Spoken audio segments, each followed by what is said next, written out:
think I was around 15 when I saw him last. The dreams were starting to seem a little silly. We'd fight through the obstacles and forces aligned against us, and eventually get to the monster, who by this point I pretty much knew for certain was loosely based on my father. We thrash him and banish him to the outland, the unexplored regions beyond our domain, the kingdom of the two princes, and peace and tranquility would once more reign supreme in our kingdom. In the past we knew the monster would be back. Usually he'd collect another army of dream creature, and we'd march to defeat him again. This time was different. We had fought harder. We had defeated him for good. The most recent battle had pitted great books against the monster's army of broken empty bottles. In the end, when we were surrounded, the books had flown in, pages flapping like angels' wings, and they had formed a wall of protection between us and the broken ends of the jagged bottles, and shot out strings of letters, spelling out encouraging praises, shattering the bottles into harmless pieces of safety glass, and then we banished the monster again.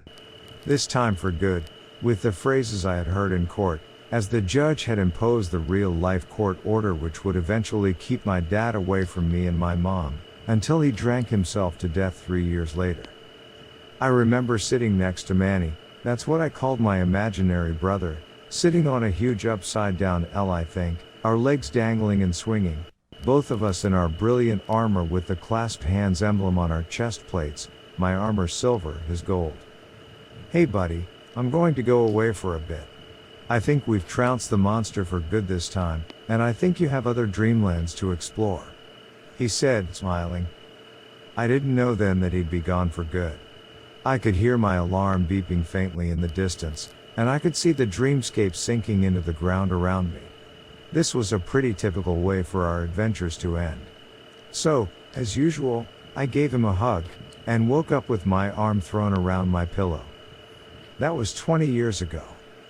Last night, I visited the land of the two princes again after spending a few sleepless hours tossing and turning.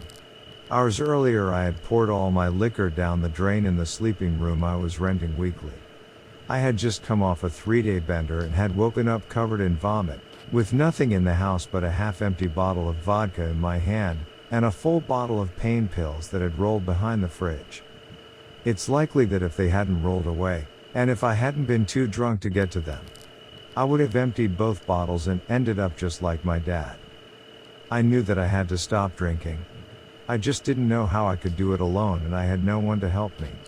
That's the thought I eventually fell asleep to. And I opened my eyes to the technicolor dreamscape of the land of the two princes. I looked down to see that I was clothed in bright gold armor, with an emblem of two hands clasping on the chest plate, and then I saw him, a smaller version of me in silver armor with an emblem of two hands clasping on the front. His eyes were wide with curiosity and excitement, ready for adventure, ready for anything. "Hi, I'm Manny," I said. "I'm your dream brother. We've got a monster we need to battle, and we can't do it alone." We clasped hands, his small one in mine. And then we turned to face the monster that was threatening us and the peace of our kingdom.